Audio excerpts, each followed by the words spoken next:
In my current position, I'm a postdoc at Bering and Ingelheim, and I'm split out 50% with OpenFE energy consortium. Let me build a bridge. So we already had a great talk by Jeff this morning, and we are using a lot of their tools because they are amazing.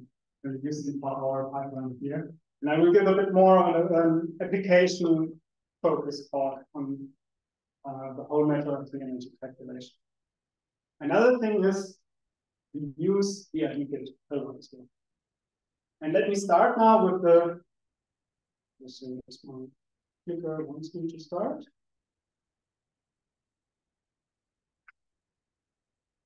I think for once this is not my fault. I'm not sure if I'm willing to accept that.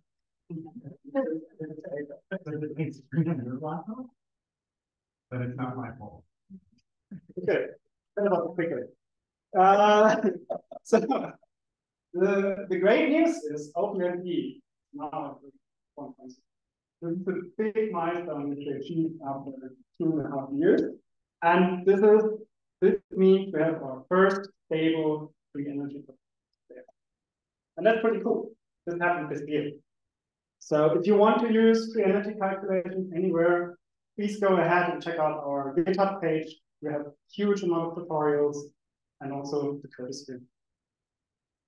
Okay, after that, nice that we have a stable version, but as we are a consortium, now we enter the next phase. The next phase means that the company partners that we have, which are 17 different pharma or other energy-related companies, they will now test the open free energy.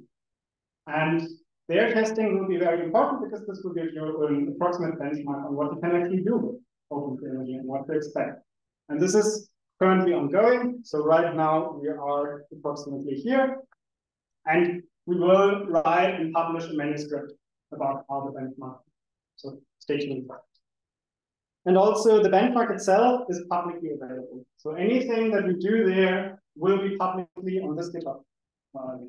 The systems, the results.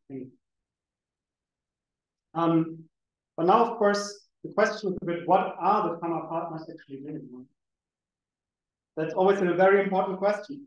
So in our case, with the pharma perspective, we are, of course, interested in finding very good binding molecules to proteins. And so we start in these benchmarks with a bunch of molecules that are somehow positioned in this protein. So we take the complex structure of these molecules as given, start up with a setup stage, then go into simulation. So we use a chemical MD simulation, and then do a final free energy analysis, and get a ranking out of that. And the ranking basically tells you now who's the best binder of the input molecules you get, and who actually is maybe not so interesting for your next synthesis. And in my talk, hence the title, I will focus on these setups because they were part of my postwork. So let's have a quick look on how do you actually plan free energy calculations. So you have a bunch of molecules, and with a chemical free energy simulation, you kind of transform them into each other. But how do you actually do that? In practice, you try to make a change as minimal as possible.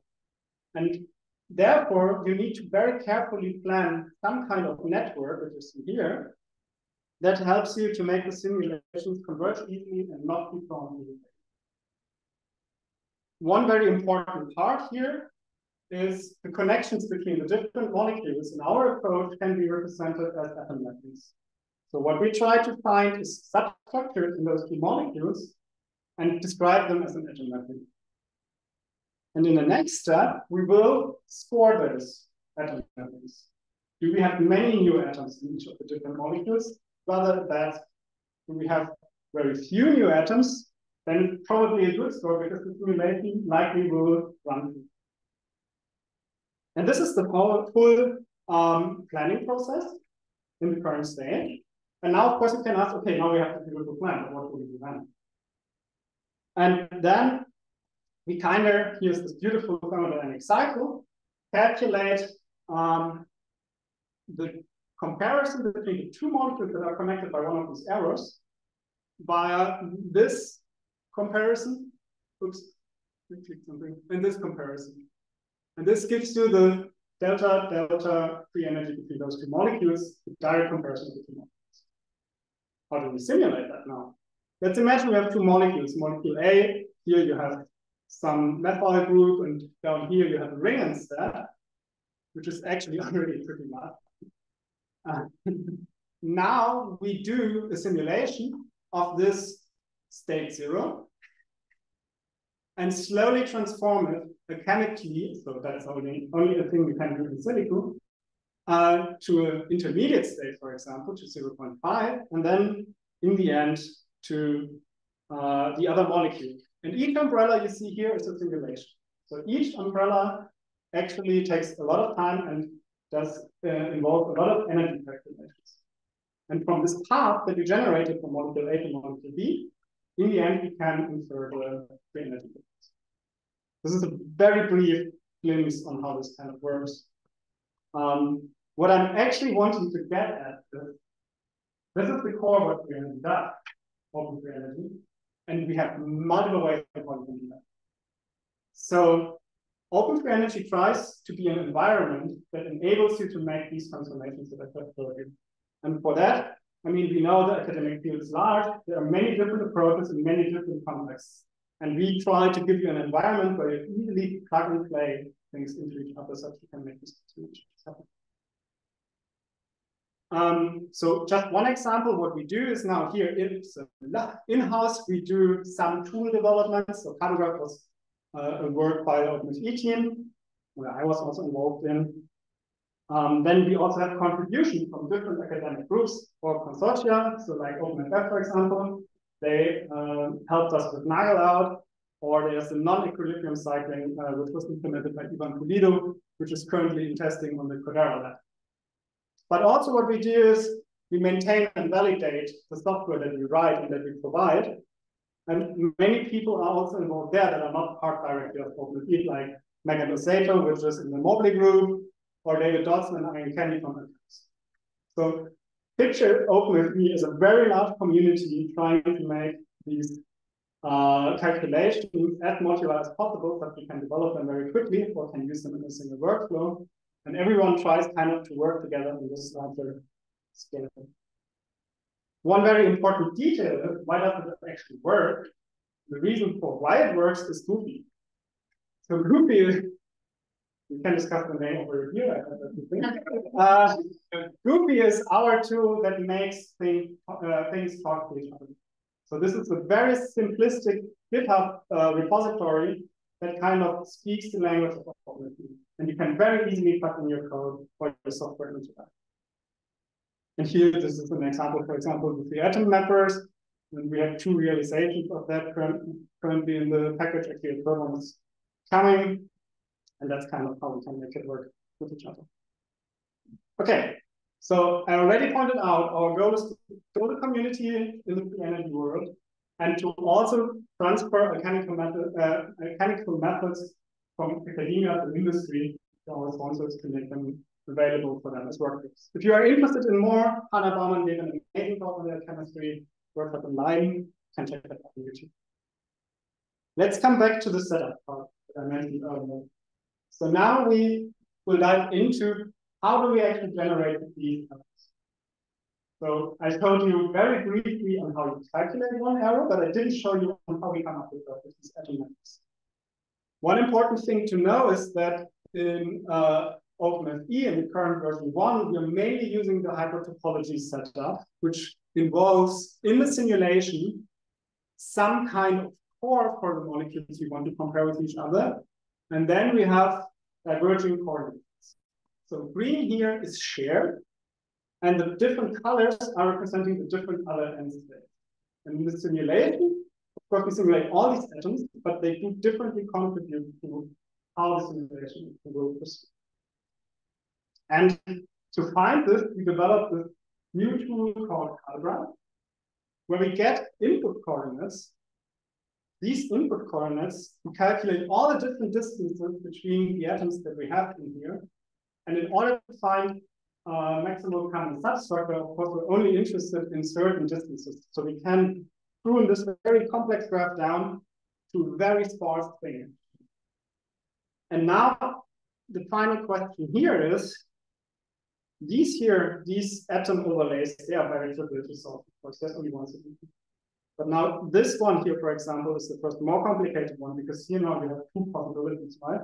So indicated by this dashed line, the two other blue atoms are possible to be mapped onto this one.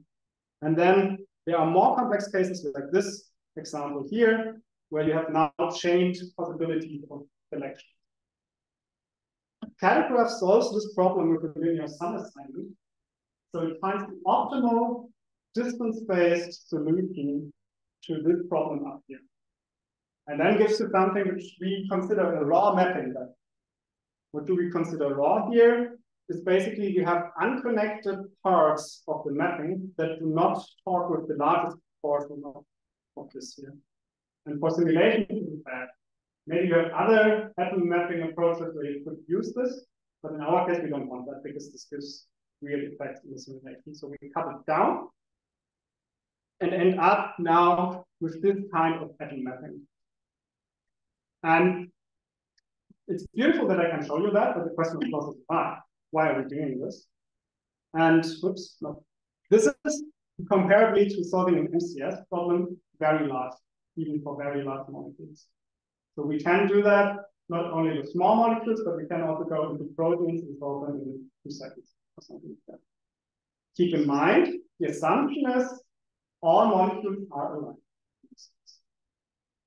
And we also could benchmark this in-house at Böhringen and compare it to one of our in-house free energy calculation workflows. And what you see here is now we used, I think if I count correctly, 8 different systems. And in blue, you have OpenFE. We have a bootstrap error assigned to all the bars. And in this beige color, we have the other approach that we are using. And all of the errors are kind of overlapping. So we consider this actually as comparable. The same for classification accuracy, if we want to find the best 50% of our molecules, and also for correlation, but here it gets very noisy. So we're not very happy with the correlation stuff. But this is not only due to, I mean, one of the biggest factors here is we have very small data sets, basically. However, this is real-world data, what we're seeing here. So this is not the best benchmark, but at least I think it can show the power of what we developed here. Okay. I will skip this one. So now, the second topic I want to talk about, because now we know how to do these edges. Beautiful. But what do we do with the edges? Now the question is, can we build beautiful networks that we can use now to steer our calculations? And for that, we developed another package which we call Konnektor. And Konnektor is a network planning tool using atom mappers like Kartograf or Map, and then using atom mapping scorers, building up graph-based, building up networks from graph theory, basically. Konnektor gives you a lot of functionality on also how you can deal with networks in the end. You can merge them, you can concatenate networks. These are all comfort features, and they are nice. If you really use the energy calculations, look them up. We have actually a preprint, hopefully out tomorrow, because I submitted it yesterday, where you can look it up. But also what Konnektor allows you to do is going into more complex network algorithms. And what I mean with more complex network algorithms is, for example, you can get a bag of molecules, you can cluster them on a given property, and then start to subconnect the different clusters and connect again finally. This is a very interesting approach because this allows you, first of all, to cut down the computational cost of your algorithms because of the clustering. So if you have an n-squared algorithm, this will not kill you as badly usually. And then you can also distinguish different properties, like for example, charge requires different heat moments, for example, for protocols. So this is actually a pretty powerful tool. And that's exactly the charge thing that I mentioned. So here we have also a nice widget, which you can look at in the Jupyter notebook. We have a cluster with 0 charge, and we have a cluster with 1 charge. inside the clusters, we use the standard approach. And outside the clusters, connecting the two, we use a much more expensive approach, for example.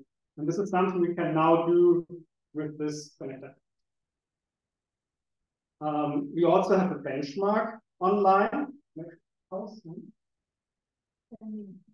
Oh, we have a benchmark online. And in that benchmark, we try to show the different properties of the different network layouts for free energy calculations. So from a graph theoretical point of view, the maximal network is the fundament of all of our networks. So we always use, there's no other prior knowledge, we use the maximal network and then filter down this network to other desired design of the network. So these, so what you see here down in this plot is graph cost. So this tries to estimate how expensive it is to calculate one of these networks. On the x-axis, you see number of components. So we start with 5 different molecules, and we go up to 200 in our process here. And what you clearly can see is, of course, the maximal network explodes directly, because this is the most expensive variant that you could choose, right? The opposite now here is something like a minimal spanning tree, the MST network, or a star network. Those are most edge efficient, and they also show you the rather, so like the MST shows you actually a very low cost solution here. The star network, not necessarily, because the star network is a compromise. It puts one ligand into the middle and then tries to find, and this needs to be the best compromise to all the other ligands. And so the cost here is a bit more expensive. And then you can go to a twin star and so on. And we have some intermediate solutions which you see. I will come to them in a second. Then we can also look at number of edges, because each edge, keep that in mind, can take up to 4 to 6 hours of computational calculation, right? So these chemical molecular dynamics analysis are rather expensive. So you really want to know what you're simulating for. And what you can see is the MST here, of course, is the, in the star network, they are the cheapest on the edge number. And then the more redundant an approach gets, the more the edge number, of course, increases, and also the computational time. Now you might ask, why do we actually want to have redundancy now? We don't trust our atom networks for it. So this means they could give bad numbers, and one of our edges could still fail. That's the first reason. So we want to make with any cost sure that we're not getting a disconnected graph, because that basically destroys the whole relative reality. So therefore, redundancy is interesting. And the other one is so-called cycle closure analysis, which is an analysis tool trying to check cycles in your graph in order to correct the energy estimate. Because going in cycles always needs to be 0 with thermodynamic time. Okay. And now, as I spoke about cycles, we're also maybe interested in number of cycles that we can get in different layouts. And for that, we have 2 different network designs. So one is the twin star network, which shows you that it can generate a lot of different cycles because it puts 2 molecules into the center and then connects everyone. And we developed a cyclic network, which also builds up tons of cycles. We checked the graph robustness by randomly removing one edge, seeing if the network gets disconnected. And what we see, of course, the very efficient ones that have the minimal required edges, they of course immediately fail. Other more redundant ones don't. And the final thing we tested actually is calculation time. In calculation time, as I told you before, we always calculate the maximal network and then go to the other layouts. So the baseline will be the maximal network here. And then what you see is that the MST actually can be calculated very fast. And the cycle network, for example, is very slow in calculation, which is due to it checks all the different things. And baseline, what you should take from this picture is basically we developed a tool set of different network layouts that have different features depending on your free energy use that might be interesting for whatever case you have. And if you, for example, are sure my transformations are very small, then maybe you want to use a star network. If you're not sure, then maybe a cyclic approach would be more interesting because it has higher redundancy, stuff like that. And with that, it's nice that I showed you this theoretical tool, but we can also use it. And Alejandro is in the crowd. That's actually work that we did together. This is mouse. And in this approach, we're trying to enumerate multiple molecules in a protein binding pocket, and then evaluate by a SIMBA, which is an ED approach that tries to check the stability of complexes, and finally rank the resulting molecules with RBFE calculations. And in this work, we directly used Konnektor. So what we got out of the final result of the molecule enumeration approach was basically this bunch of molecules, which is rather diverse and is a bit more a nightmare usually to simulate that because they are not very well overlapping those molecules. We used clustering by Morgan fingerprints, aligned those clusters onto each other, and now already we start to see different core regions, right? And that was something we could use.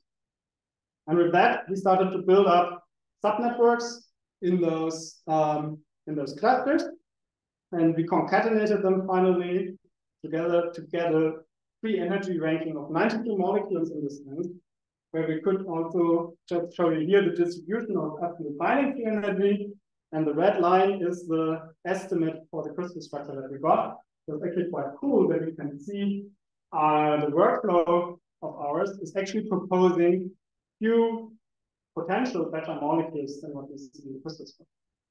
And that's, I think, a pretty nice result that we got out of it. And with that, I'm already at the end. I want to thank the computational chemistry group at BI, and also I want to thank the OpenFE team, which is of course a very glad to remember. I mean, thanks.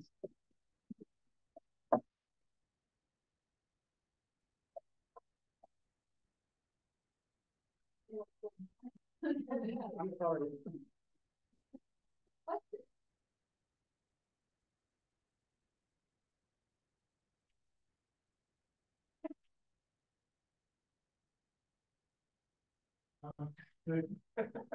You were very clever, and you mentioned that you need to have an underlying molecule, and then I'm going to skip over that and move on to the next topic. How do you get to the next? So first of all, this is problem separation, and yes, it is clever because I don't want to deal with all the problems at the same time. Second, it is the reality in pharma companies that people get input structures from various different sources. So one thing could be you get a crystal structure and you get multiple ligand stuff into that, or basically complex into that. You have a document. You have MCS fixed structures in that document. Even hand-modeled systems could be possible. But the assumption of having well-aligned molecules in classical drug discovery cut design actually holds quite often. And that's why we didn't want to publish it away. I'm not arguing with you. I'm just curious how you actually... Like getting this structures. I mean, that either it's benchmark sets from other people that used those before, right? They need to well align things, or we align them ourselves with MCS alignments. That's what we wanted to do, I guess. No, I was just curious. Okay, because I didn't know how to solve the problem. Yeah, but the thing is, we always have manual inspection kind of that, right? I mean, that's something we need to experiment. And so you mentioned when you have these clusters of ligands, and yes, you can within the cluster it's relatively easy and within the connections, but how do you connect between the clusters? Because these are usually then larger perturbations. You mentioned something about like it's more expensive, but what exactly are you doing? Thank you for the question. What you have there is a bipartite graph matching problem, right? So first of all, you try to find the best solution from the atom mapping that you can get in this very simple approach that we used here, right? And then the protocols we use, for example, they can have more lambda than this. Okay. So you ramp up the simulation to do this. So more lambda points, more longer simulation, stuff like. Or more redundancy, that could also be used. Let's say, okay, sorry, one second here. So inside those clusters, that's the thing. That's why I'm talking about redundancy so often. It's like these are star maps. So they have the minimal amount of edges that you actually have. And then connecting them, it's always 3 edges. And then you hold. More than 3 edges. Yeah. Okay.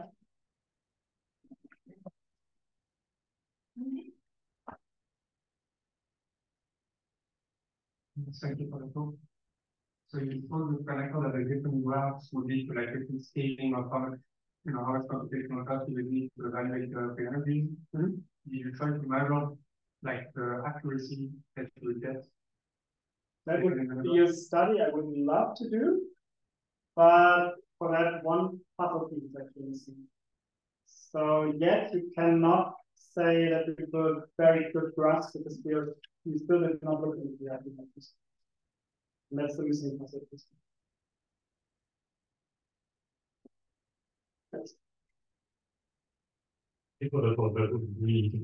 One thing that I didn't get is when you show the completed atom mapping, does the method also allow disconnected MCF? Yes. That's kind of what I get back or not. Let's see. Okay. Yes. So this is kind of any here, right? Here you have that's the one you can get that. So do you have issues then when you try to convert the simulation where you have basically an atom whose parameters don't change the same reach between the part each? Because usually you have issues at the interface, and if you do that, you multiply the interface.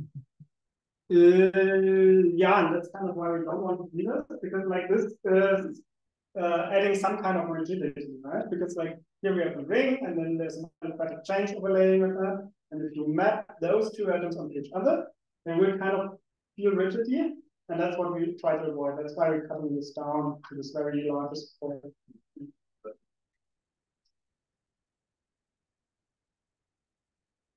I had a question about your Simba results. So you had said that you had done a kind of iterative loop of ligand mutation to propose candidates and run simulations. Was the humble data that you showed, was that bins of predicted delta G's, or were those checked against experiment? They were predicted. Do you mean the histochemical, right? Yeah. That's from the RBFE workflow. And okay, that's something I did from you. It's not only RBFE, it's also ADFE. This is an absolute energy of the crystal spectrum and absolute energy of one of our cluster representatives in order to make them comparable. But it's all predicted. So there's nothing experimental there. So we just assume that if we can simulate everything reasonably, and our ADFE gives a very good fits, then we can now potentially say that we find. Okay, cool. Thank you. More questions?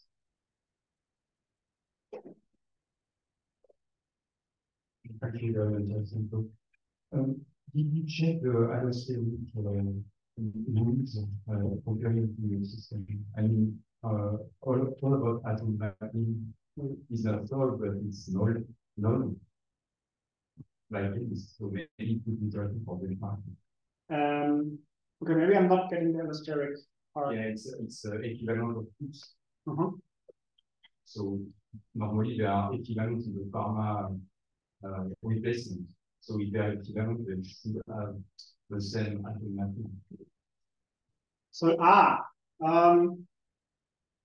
yes, that could be something one could look into, but the paragraph right now is so fast, we don't care anymore. For low map, for example, we use that. So you can find common substructures as a starting point, and then start your MCS calculation from there, which makes a lot of sense. But for Kartograf, we do not.